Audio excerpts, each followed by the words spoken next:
अस्सलाम वालेकुम नाज़रीन, प्रोग्राम एग्री बिज़नेस के साथ मैं हूं आपका मेज़बान डॉक्टर अमजद बुखारी। नाज़रीन, आज हम कपास पे बात करेंगे, कपास की बहाली पर बात करेंगे। एक बड़ा टॉक ऑफ द टाउन है, अहम मौजू है कि जी कपास की किस तरह बहाली होनी चाहिए, क्योंकि कपास अगर सलामत है, कपास है तो उससे हमारी ज़राअत जो है वो तरक्की करती है, और ज़राअत तरक्की करती है तो मुल्क तरक्की करता है। हम अक्सर ये कहते रहते हैं, इसको ज़रा उलट कर लें कि ज़राअत जो है वो हमारी मईशत की रीढ़ की हड्डी है, और फिर जो है कपास वो ज़राअत की रीढ़ की हड्डी है। तो ये रीढ़ की हड्डी, दोनों रीढ़ की हड्डियाँ जो है मुश्किल हालात का शिकार हैं। तो कैसे इसको बचाना है, और फिर क्या हमारे पास यही ऑप्शन ही है कि हमने कपास को बहाल करना है। अच्छा, इसमें सबसे ज़्यादा जो है जो शोबा कपास की जो गिरावट हुई है, कपास में, कपास की पैदावार में जो कमी हुई है, सबसे ज़्यादा शोबा जो है वो जिनिंग का मुतासर हुआ है। बाकी सबके पास कोई ना कोई ऑप्शन थी, काश्तकार के पास ऑप्शन थी, किसी और फसल पर चला गया, टेक्सटाइल वालों के पास ऑप्शन थी, उन्होंने बाहर से मंगवा ली, कपास मंगवा ली और पुटी मंगवा ली, जो भी किया उन्होंने, लेंट मंगवा ली और अपना काम आगे चलाया। लेकिन जीनर्स के पास कोई ऑप्शन नहीं थी, वो उन्होंने अपने औने पौने जो है वो मिलें बेची हैं, किस कैफियत में हैं, अभी भी वो उम्मीद लगा के बैठे हुए हैं अगर कपास रिवाइव करती है तो फिर ये जिनिंग इंडस्ट्री कहाँ होगी, मौजूद भी होगी, फिर दोबारा हम फैक्ट्रियाँ लगाएंगे। ये सारा मामला है, हुकूमत भी बड़ी संजीदा है इस पर। अभी 3 दिन पहले एक कॉन्फ्रेंस भी, नेशनल कॉन्फ्रेंस भी मुल्तान में हुई है, जिसमें जिक्र किया गया है कि उसका उन्वान ही बहाली कपास था। तो उसमें सारे स्टेक होल्डर्स शरीक थे, वहाँ भी बातें हुई हैं कि किस तरह हम कपास को बहाल कर सकते हैं, आगे बढ़ सकते हैं। तो ये आज हम इस पर डिस्कस करेंगे। वहाँ पर भी जो बातें हुई और हमारे जो मेहमान हैं उनके जहनों में भी कोई तजावीज़ होंगी कि हम किस तरह कपास को बहाल कर सकते हैं, और क्या मॉडल है, दुनिया के पास भी कोई सक्सेस मॉडल होगा तो जिसको हम फॉलो कर सकते हैं। लेकिन इस पर बात करने से पहले मैं आपको अपने मेहमानों का तारुफ करवा दूँ। मेरे साथ पहले मेहमान मौजूद है तलत सुहेल साहब। आप साबिक चेयरमैन हैं, पाकिस्तान कॉटन जिनर्स एसोसिएशन के, जिनिंग की नुमाइंदगी करते हैं, और साथ साथ जो है कपास के हवाले से बाकी शोबों को भी बेहतर अंदाज से समझते हैं। दूसरे मेहमान ख्वाजा मोहम्मद शोएब साहब। आप ज़राई माहिर हैं, और एक तंजीम है जिसमें एक वीएन है फार्मर्स का, उसके सरबराह भी हैं, लेकिन काश्तकारी के सारे शोबों को और ख़ास तौर पे कपास को बड़े एहसन अंदाज से समझते हैं। तीसरे मेहमान कर्नल रिटायर्ड सैयद बाकर एहसन साहब। आप एक प्रोग्रेसिव फार्मर है, बड़े अरसे से काश्तकारी कर रहे हैं, और छोटी मोटी काश्तकारी नहीं, बड़ी काश्तकारी करते हैं, कपास को बड़े बेहतर अंदाज से जानते हैं, समझते हैं। जब भी कपास का जिक्र आता है, कपास का और ज़राअत का जिक्र आता है, तो कर्नल साहब का नाम जो है वो बड़े एहतराम से लिया जाता है, और उनके मशवरों को भी बड़ी अहमियत दी जाती है। बहुत शुक्रिया आप तीनों मेहमानों का। तला साहब, आपका दुखड़ा तो मैंने वैसे ही सुना दिया लोगों को। ज़ाहिर है इस वक्त जिनर जो है जिस कैफियत से गुजर रहा है, शायद ही और कोई शोबा जो है इस कैफियत से गुजर रहा हो। तो हम इस पर सारी बात करते हैं, लेकिन इस वक्त जिनर खुद क्या सोच रहा है कि इस कारोबार को छोड़ के निकल जाए, या कोई इस दफ़ा मेरा ख्याल है इस सीज़न में कोई 125-135 फैक्ट्रियाँ चल सकी हैं, बाकी तो शायद चलने की पोजीशन में नहीं आई, और अभी कोई 60-70 मेरे ख्याल चल रही हैं। तो इस कैफियत में जिनर क्या सोच रहे हैं? मायूसी गुनाह है, मायूसी के करीब तर हम हैं, मायूस नहीं हैं। हमेशा अल्लाह के घर से हम पुरुमीद रहते हैं। वो और फासला ही जनों में कितना था, एक कदम इख्तियार से बाहर। बस वही था। लेकिन हम पुरुमीद हैं, हम लगे हुए हैं।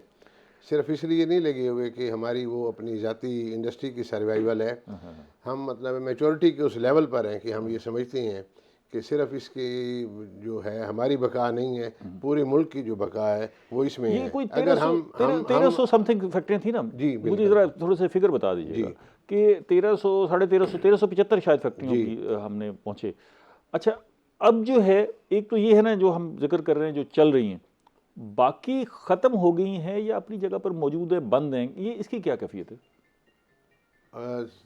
33% आप समझ लें ख़त्म हो गई हैं, अच्छा। और 1, 2, 3 थर्ड जो है ना वो रह गई हैं। वो बंद हैं, अच्छे दिनों की उम्मीद पर कायम दायम है। कोई गोदाम किराए पर लगे हुए हैं, कोई माड़ा मोटा कोई और स्टोरेज का आगे पीछे वो काम हो रहे। फैक्ट्रियाँ मौजूद हैं, और हम समझते हैं कि अल्लाह करेगा इस मुल्क में कपास की बहाली अच्छा, वो होगी बड़ी और ह्यूज सनत चल इन्वेस्टमेंट जाएगी। हुआ ये। मैं आगे चलता हूँ, लेकिन ऐसे ही जिक्र आ गया, फैक्ट्रियाँ सारी ना शहरों में आ गई, अक्सरियत आ गई वो बड़ी कीमती हो गई, बनाई हुई तो दूर थी। जी। तो वो अब मालिक, फैक्ट्री मालिक के लिए भी बड़ा मुश्किल काम है ना जी, फैक्ट्री को रख के बैठे रहे, वहाँ से आउटपुट भी कुछ ना हो, और करोड़ों रुपए की अराजी हो, बिल्डिंग हो, सारा कुछ वो लेके बैठे रहे। तो खाज साहब को शामिल कर लें, खाज इसका साहब। जवाब अच्छा। दे दें। तो ये आप हमारे हौसले को दाद देना हमारे लिए बड़ा अच्छा है कि जो गांव में मेरे वाले साहब ने फैक्ट्री लगाई थी वो अब शहर में आ गई है। मैं 5 मिनट लगाऊं हाउसिंग सोसाइटी काट के फारिग करके करोड़ों रुपए मैं जेब में डाल लूं, मैं नहीं डाल रहा। आपकी कहानी भी सरमा वाली कहानी है कि सरमा भी जो है ना वो बड़े कीमती हो गए, लेकिन अब उनको हुकूमत जो है आगे पीछे नहीं करने देती। खाई साहब, ये अभी तलत साहब ने जिक्र किया कि हमारी हौसले की दाद दें, और फिर एक इन्होंने कहा कि हम मायूसी की इंतहा के करीब पहुँचे हुए हैं, लेकिन उसके बावजूद भी उम्मीद रखे हुए हैं। इन्हें उम्मीद रखनी चाहिए जो हालात है। देखिए बिस्मिल्लाहिर्रहमानिर्रहीम, बड़ा अच्छे वक्त पर आपने आज ये प्रोग्राम किया है, क्योंकि अब वो कपास की सोइंग और उसकी प्लानिंग वो सब चीज़ें बदल गई हैं। खुदा करे जो बदली हैं उनमें से कोई बेहतर नतीजे ही निकले। हम थोड़े से जज्बाती लोग हैं, जल्दबाजी में सारे काम करते हैं बग़ैर किसी प्लानिंग के।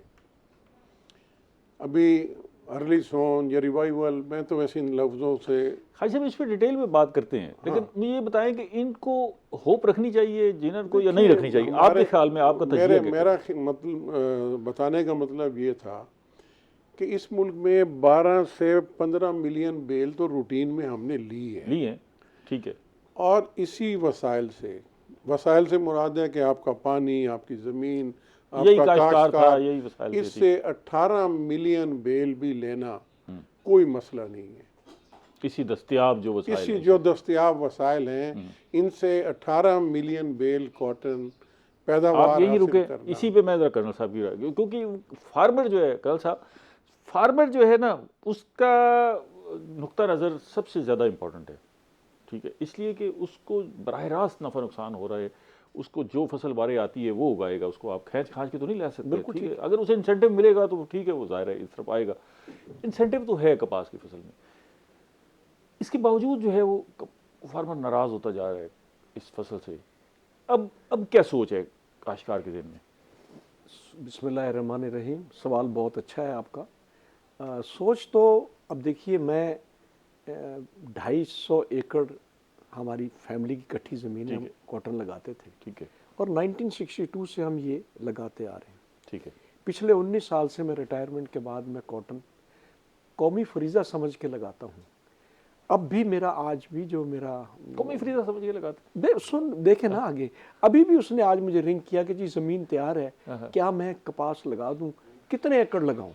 तो मैंने उसको ये कहा कि तुम कितने एकड़ लगा सकते हो? उसने कहा जनाब 10 से लेकर 25 एकड़ तक मैं लगा सकता हूँ, मेरे पास ज़मीन अवेलेबल है। मैंने कहा बिल्कुल ठीक है। अब मैं उसी परेशानी में हूँ कि मैं लगाऊं या ना लगाऊं, लेकिन कौमी फरीज़ा समझ के 5, 10, 15 एकड़ ज़रूर लगाऊंगा कि यार अल्लाह करे कि वो सारे हालात ठीक हों। और मेरी जो आपने कौमी फरीज़ा समझ लिया, और सारे काश्तकार तो ये नहीं समझेंगे ना कि कौमी फरीज़ा नहीं, मैं भी तो वही काश्तकार हूँ। मैं जब मुझे कॉटन का झटका लगा तो मैं जनाब फौरन उसके राइस पे, मकई पर और मिर्चें लगाकर मैंने अपने आप को सस्टेन किया। एक काश्तकार मेरे पास प्रोग्राम में यहाँ शरीक थे, कपास पे बात हो रही थी, उन्होंने कहा जी कपास मेरा इश्क है, मैं डूब भी जाऊंगा ना तब भी कपास लगाऊंगा। उस कॉन्फ्रेंस में भी हमारे जो वो थे अपने खोकर साहब, खालिद खोकर साहब, किसानों के रिप्रेजेंटेटिव, उन्होंने कहा ना ये बात उस कॉन्फ्रेंस में, उन्होंने बड़े सच अल्फाज में बयान की कि मुझे इश्क है और हम लोग उसका जश्न मनाते इश्क में मारे जा रहे हैं। एक वक्फा ले लें, फिर मजीद बात करते हैं। नाज़रीन हमारे साथ रहिएगा, मिलते हैं एक छोटी सी ब्रेक के बाद।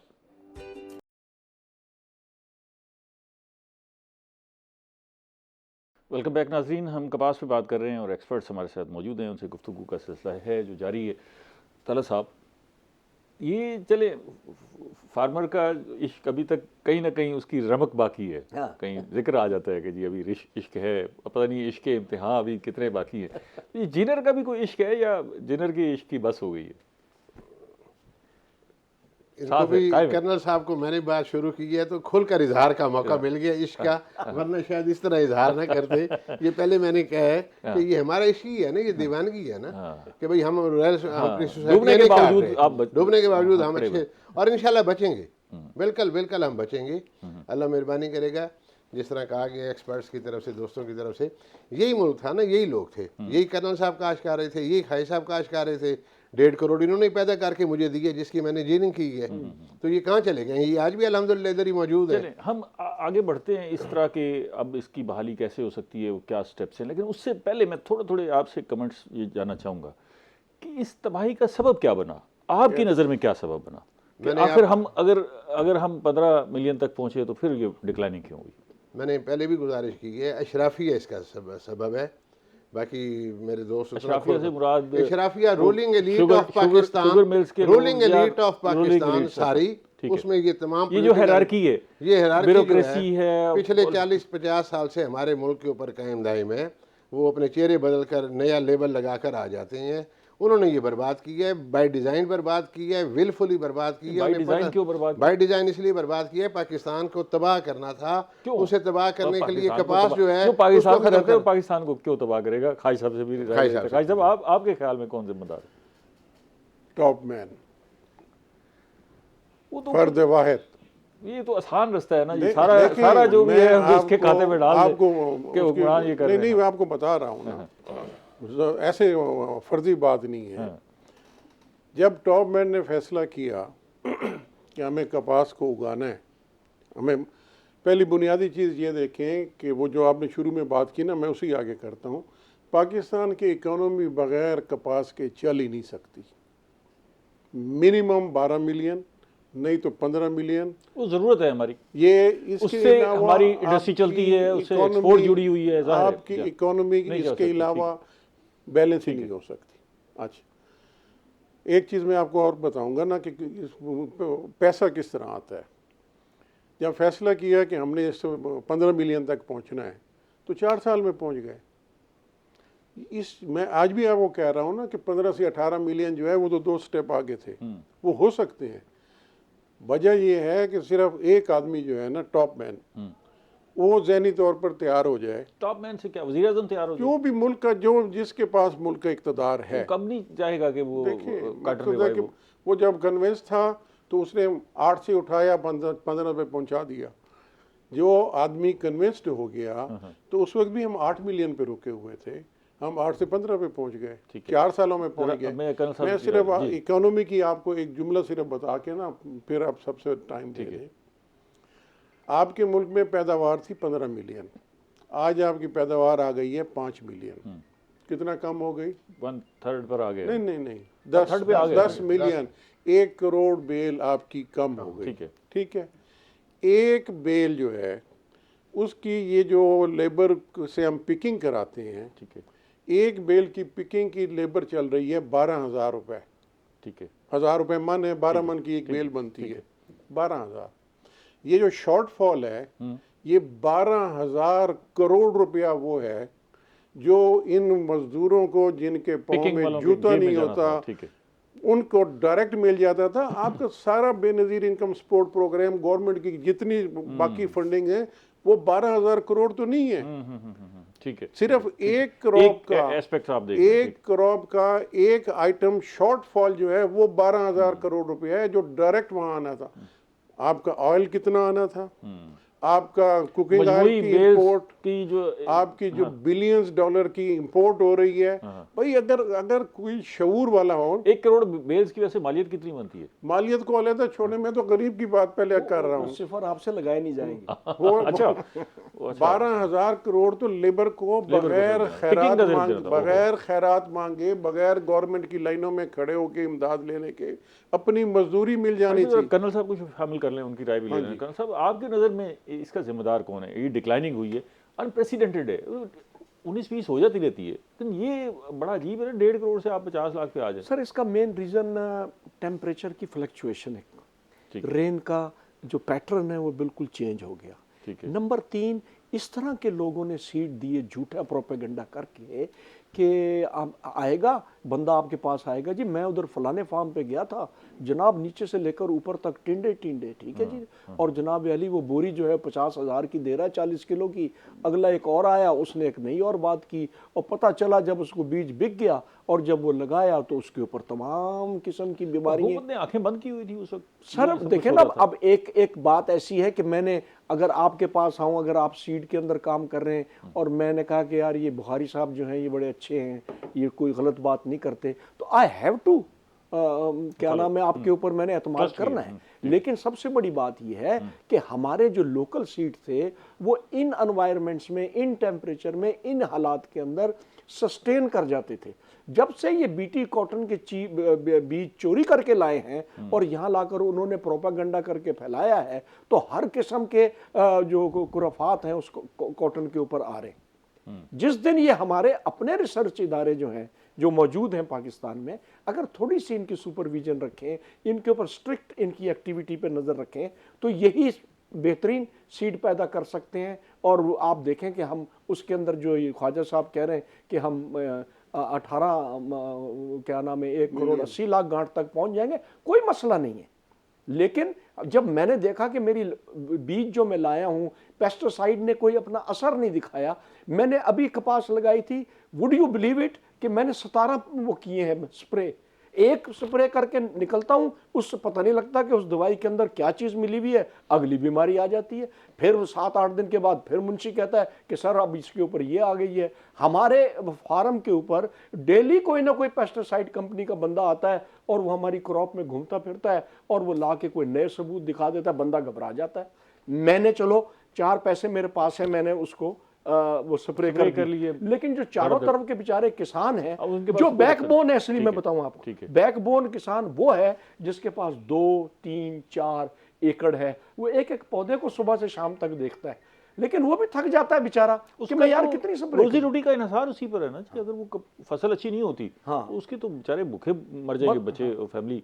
उस कॉन्फ्रेंस के अंदर भी ये जिक्र हुआ कि जी लोग जो 10-15 एकड़ वाले हैं वो सस्टेन कर लेते हैं, छोटा नहीं कर सकते। हम अब अपनी तरफ से भी रास्ता ढूंढेंगे ना कि जी आखिर हमारे ज़हन में क्या है कि हम आगे कैसे बढ़ सकते हैं। लेकिन कॉन्फ्रेंस का आप जिक्र कर रहे हैं, तो कॉन्फ्रेंस इसका मतलब आपने तवज्जो से तकरीरें सुनी, उसमें आपको इंटेंशन क्या नज़र आ रही थी? हुकूमती भी, ये सारे स्टेक होल्डर्स थे ना, तो नीयत क्या नज़र आ रही थी? हम वाकई नीयतन सच्चे दिल के साथ जो है रिवाइवल की तरफ जाना चाह रहे हैं, या वो सारा कॉस्मेटिक्स था? मैं कहता हूँ कुछ लोग सिंसियरली बात कर रहे थे, कुछ लोग एक घड़ी हुई कहानी को बयान कर रहे थे।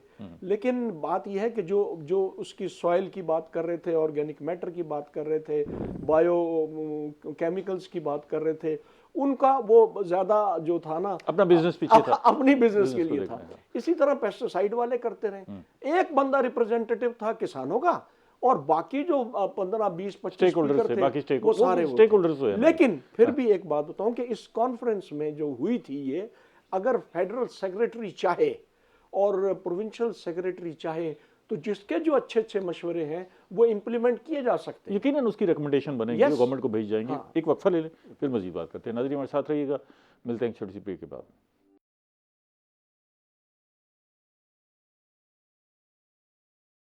वेलकम बैक नाजरीन, हम बात कर रहे हैं कपास पर। कपास की बहाली हमारा मौजू है और हमारे साथ एक्सपर्ट्स मौजूद हैं जो हमें बता रहे हैं कि हम किस तरह इस मंजिल की तरफ जा सकते हैं। कम से कम हम सफ़र तो उसी डेस्टिनेशन की तरफ शुरू करें तो फिर यकीनन हम वहाँ पहुँच सकते हैं। अगर सफ़र भी सिमत ठीक ना हुई तो फिर ज़ाहिर है वहाँ पहुँचना मुश्किल है। तालिब साहब, आप भी कॉन्फ्रेंस में शरीक थे जी। आपने क्या असेस किया उस कॉन्फ्रेंस से कि ये बहाली की जो कॉन्फ्रेंस है? 2 चीज़ें मैं आपसे पूछना चाहूँगा। एक तो ये है कि बहाली की कोई उम्मीद की किरण वहाँ से नज़र आई, नंबर 1। नंबर 2, वो जो अभी मैंने कर्नल साहब से पूछा था कि उसमें जो सारे स्टेक होल्डर्स थे उनकी नीयत कैसे नज़र आई बशमूल हुकूमत की? हमारे वो थी first national revival of conference. ठीक है, वो पीसीसी प्लस कॉटन कनेक्ट वालों ने जॉइंटली उसका पहली दफ़ा हुई थी, पहली दफ़ा हुई है। ठीक है। और उसकी जो अहम इसका मतलब ये है कि उसकी सीरीज़ होगी, सीरीज़ होगी क्योंकि फर्स्ट इसका नाम था। अच्छा, इसमें जो सबसे अच्छी अहम बात है, क्योंकि जो पिछले तजर्बात है उसमें हमने ये देखा कि अगेती वाला जो एक्सपीरियंस है वो हमारा ठीक रह गया है। तो अगेती की अब सोइंग का टाइम शुरू हो रहा है, तो इन टाइम ही ये कॉन्फ्रेंस वगैरह भी शुरू कर ली गई है, वरना पहले मई जून में होती थी, उस वक्त तक अगेती का टाइम गुजर जाता था।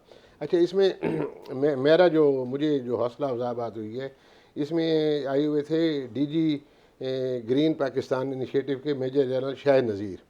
7 घंटे की बुखारी साहब कॉन्फ्रेंस हुई है, वो 7 घंटे ही बैठे रह गए हैं। अच्छा, जनरल साहब बैठ रहे तो इट मीन्स कि उनका कंसर्न है। इसी तरह लिम्स के डीजी आए हुए थे, वो थे मेजर जनरल एहसन भट्टी साहब थे, वो भी बैठे रहे हैं। हमारे 4-5 जनूबी पंजाब के अवामी नुमाइंदों को इनवाइट किया हुआ था, उनमें से कोई साहबान के पास वक्त नहीं था कि जो आ जाते। ये मैं बड़े दुख से याद कर रहा हूँ। एक साहब बड़ी मुश्किल से, पता नहीं कपास से भी ज़्यादा और इकॉनमी की बहाली से भी ज़्यादा कोई उन्हें अहम काम था, वो आए हैं और अपनी स्पीच करके चले गए हैं। मैं बता देता हूँ, वो कश्मीर कमेटी के चेयरमैन राना कासिम नून साहब, मैं नहीं नाम लूँ। उन्होंने सामने प्रेस कॉन्फ्रेंस करनी थी कश्मीर इशू पे, ठीक, तो प्रेस क्लब में, तो वो डुअल काम हो गया ना जी उधर। ये कश्मीर तो जी फतह हो गया पिछले 75 साल से, चलें, 2 घंटे बाद फतह कर लेते हैं। चलें बहरहाल उनकी मौजूदगी ये गनीमत है। खुद यहाँ इस खित्ते में बसने लेकिन वाला हर आदमी काश्तकार, उन्होंने जो बातें की वो बिल्कुल ठीक बातें थी। तो ठीक होंगी ना, वो वो काश्तकार ही है ना जी, हर आदमी इस खित्ते अच्छा, में मैं जिस तरह इंस्पायर हूँ, 2 इदारों के मैंने जिनके हेड्स का नाम लिया है, मेरे लिए इंस्पिरेशन है कि मुझे लग रहा है कि उनका कंसर्न है ठीक है कि यार वो इंटरेस्टेड हैं, वो लोगों की बात सुन भी रहे हैं, समझ भी रहे हैं, अपनी बात भी उन्होंने की है। अच्छा, ये दो पहलू आपने उठाए, एक तो कि वहाँ पर लोग सीरियस थे, जो शुरका थे उनकी अक्सरियत। नंबर 2, आपने अगेती काश्त का जिक्र किया। अगेती काश्त ये बड़ा अहम मामला है और इसी में ही हमें कोई कपास की सर्वाइवल नज़र आती है। इस पे हम स्पेशली बात करते हैं, लेकिन मैं थोड़ा सा खास साहब इससे हट के भी आपसे ये जानना चाहूँगा कि इस वक्त जो सूरत हाल है, हम अगर सिर्फ अगेती पे फोकस करते हैं तो आपकी नज़र में सबसे ज़्यादा तो गंदम कंप्रोमाइज़ होगी, नहीं होगी? देखें, ये एक मुकम्मल कंप्लीट सब्जेक्ट है। जो चीज़ आपने कही है ना, ये बिल्कुल सबसे बड़ा साइन यही है कि अगेती मीन्स कि आप अपना क्रॉपिंग पैटर्न चेंज कर रहे हैं। ठीक है, यहाँ सिर्फ अगेती की बात हो रही है। हम कपास को का साथ गंदम को तो अगेती पे नहीं ले जा सकते ना जी, मेरी उसको यार पीछे तो उसका तो पैटर्न वही रहेगा। मेरी यार तो सुन लें। हाँ।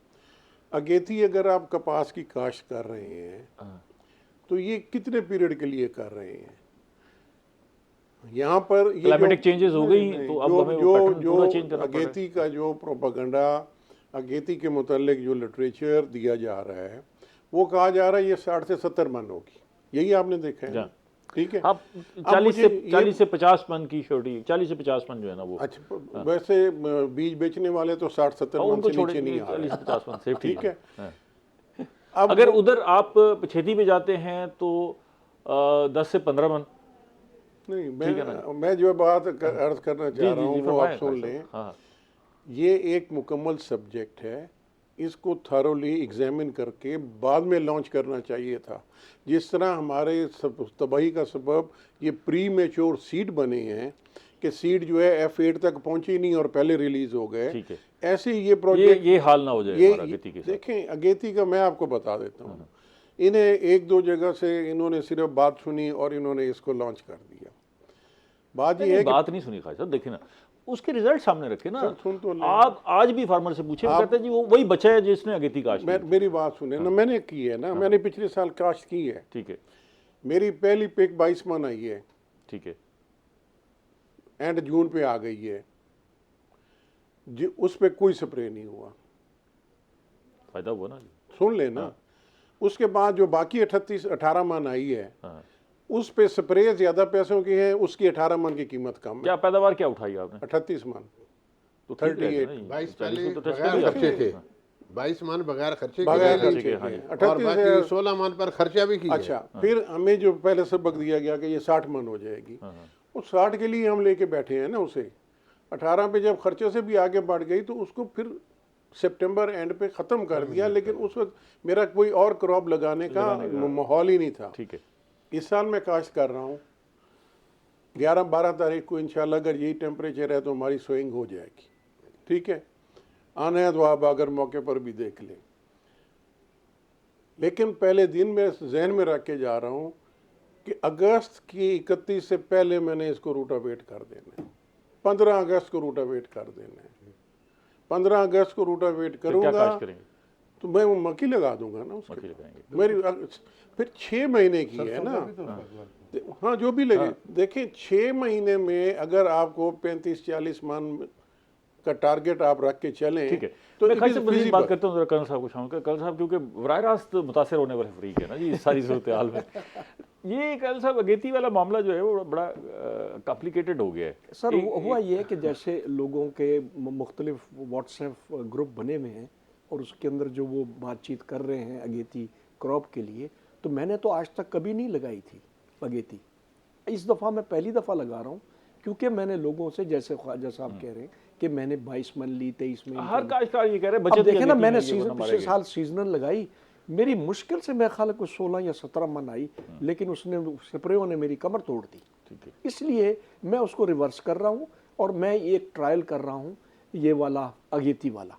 अब ये पूरे शोर मच रहा है। अच्छा, पिछली मिसाल ये दें कि जब ये सीड आए, बीज आए सारे, तो एग्रीकल्चर के तमाम डिपार्टमेंट, पेस्टिसाइड के तमाम डिपार्टमेंट्स आए, उन्हें कहा जनाब ये जो बीज है ना, ये 2-2 बीज लगाएं 4-4 इंच के ऊपर, 4-4 इंच के ऊपर।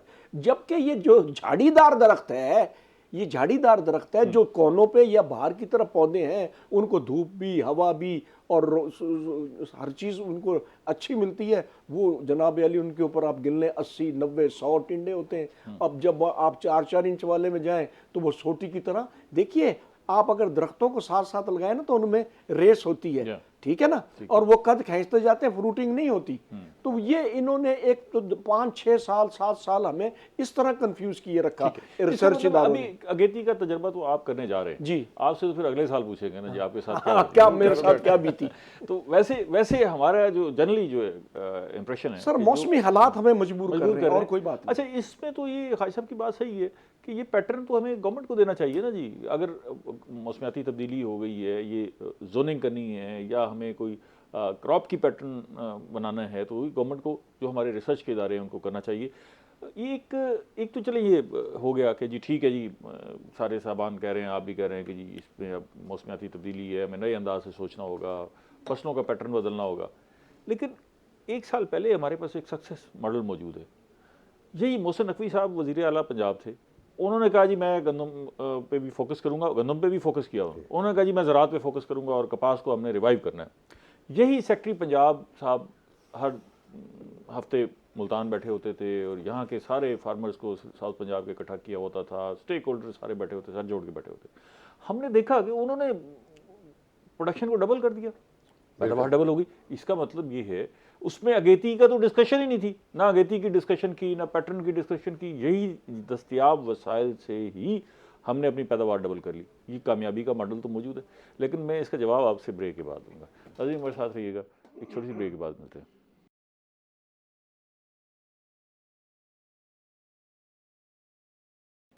वेलकम बैक नाजरीन, हम कपास पे बात कर रहे हैं, एक्सपर्ट्स हमारे साथ मौजूद हैं। तला साहब, मैं ये कह रहा था कि हमारे पास एक कामयाबी का मॉडल तो मौजूद है, उसको हम फॉलो कर लें तो हम बेहतरी पोजीशन में आ जाएंगे। फिर ये डिक्लाइनिंग क्यों हो गई? आप ठीक कह रहे हैं। एक तो वो मुझे पता होता है कि आपने ये सवाल करना है, तो उस साल का भी मैं डाटा वो अपने पास लेकर आता कि अब मैं एग्जैक्टली नहीं जवाब दे सकता कि गवर्नमेंट के अपने फिगर हैं कि हमें कपास में पिछले साल की निस्बत 114% जो है हमने इंक्रीज की। मैं एग्री कर रहा हूँ, मैं एग्री कर रहा हूँ कि 50 लाख से सीधी 85 लाख हुई है। मैं ये अर्ज कर रहा हूँ कि मेरे पास वो उसका बाइफर्केशन नहीं है कि 85 में से अगेती पहले महीनों में कितनी आगे थी, बाद में कितनी आगे आगे। चलते हैं। उसमें एक बात बता दूं, ये डबल पैटर्न था, अर्ली वाला भी था और सीजनल भी था। रूटीन था ना, रूटीन थी, उसमें स्पेशली कोई जोर नहीं दिया गया था। नहीं, कोई ऐसी चीज नहीं। अब जोनिंग अभी नहीं हो रही।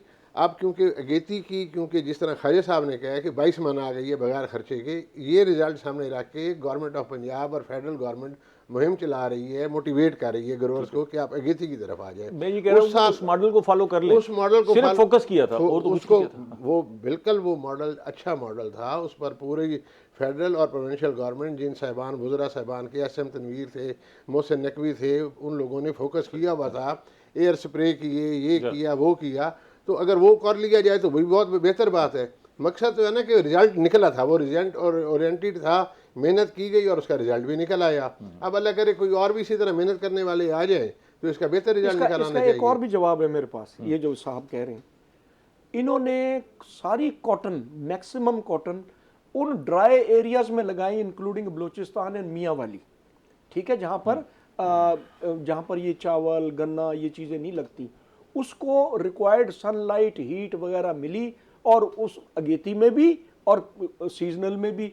इसलिए वो भी जो ये बता रहे फिगर है, वो इसलिए वो 18 लाख या पता नहीं इतनी थी ना, वो एक मेन वजह वो भी थी कि लोगों ने ज्यादा जोर दिया कि देखें, एक कामयाब मॉडल में उसको इसलिए कह रहा हूँ कि दोनों फसलों पर जोर दिया गया।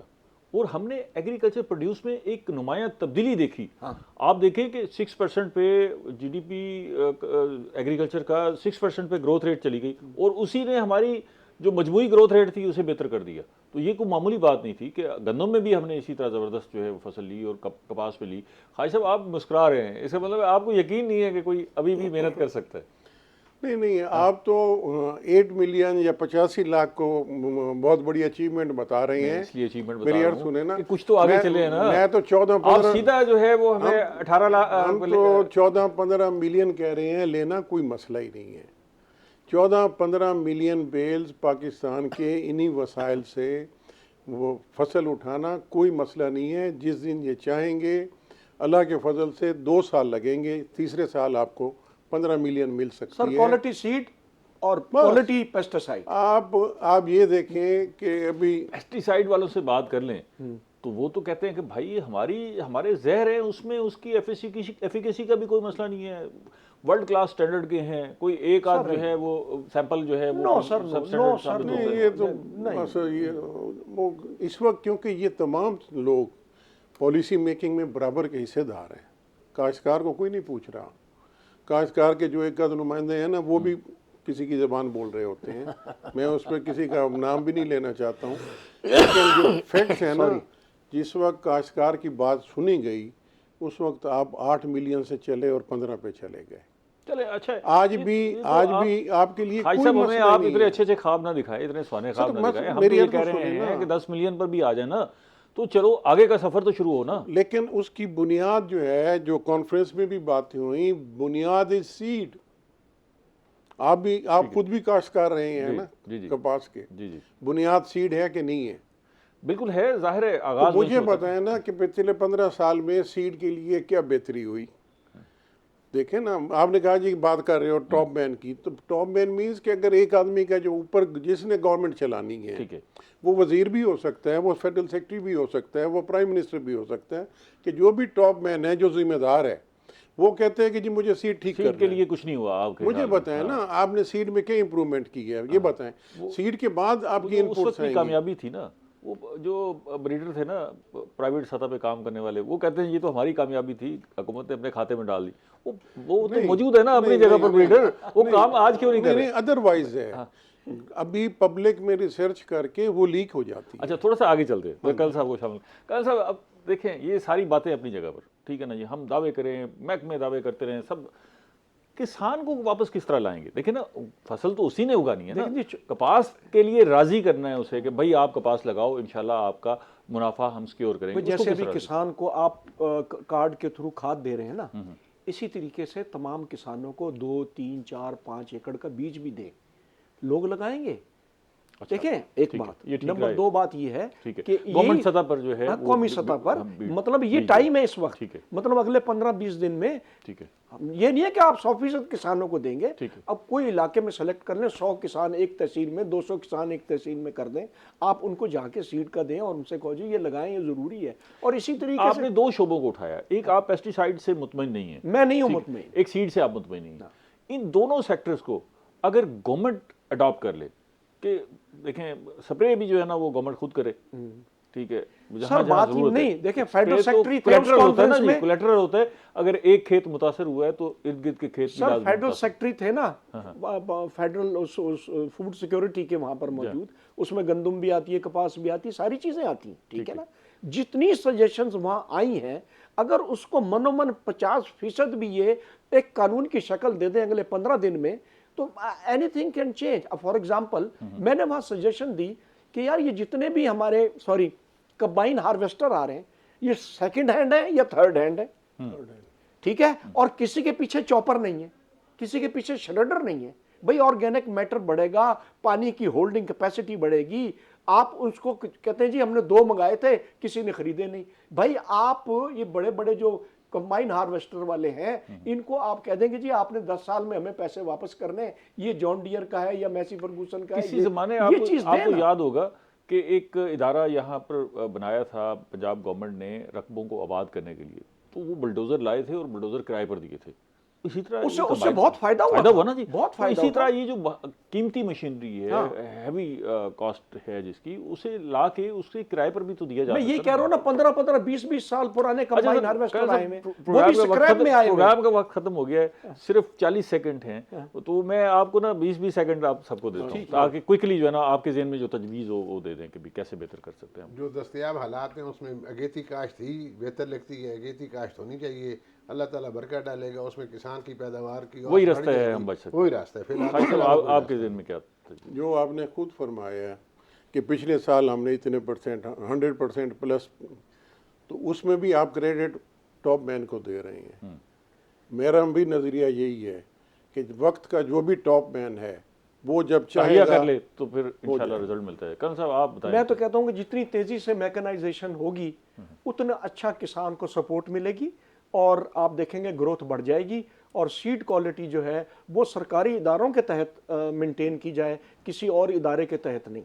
कोई अगर प्रोपेगेंडा करता है तो he should be counted for कि भाई तुम कैसे ये लोगों को व्हाट्सएप के ऊपर कह रहे हो कि जी ठीक है, चाइना से हम 45 मन है, कोशिश 60 कर रहे मन हैं, है। चाइना से हम कोशिश कर रहे हैं कुछ सीखें ओके, इसी से जी, आगे चाइना बढ़ें। वाले आए थे हाँ, हाँ। यहाँ पर सेंट्रल कॉटन रिसर्च में, उन्होंने बहुत सारी वैरायटीज दी पिछले साल, उन्होंने लगाए थे वो सारे। ठीक, बहुत शुक्रिया आप तीनों मेहमानों का। नाज़रीन, हमने कपास पे बात की है, उसकी बहाली के लिए हम जिक्र कर रहे हैं, कोशिश कर रहे हैं, हुकूमत भी कोशिश कर रही है, आप भी अपना हिस्सा डालें, कोशिश करें। इसमें मुनाफा अच्छा है, अगर आप अपनी फसल को संभाल लेंगे, बहाल कर लेंगे, बेहतर कर लेंगे तो इसमें जो बाकी फसलों की निस्बत अच्छा मुनाफा मिल जाता है।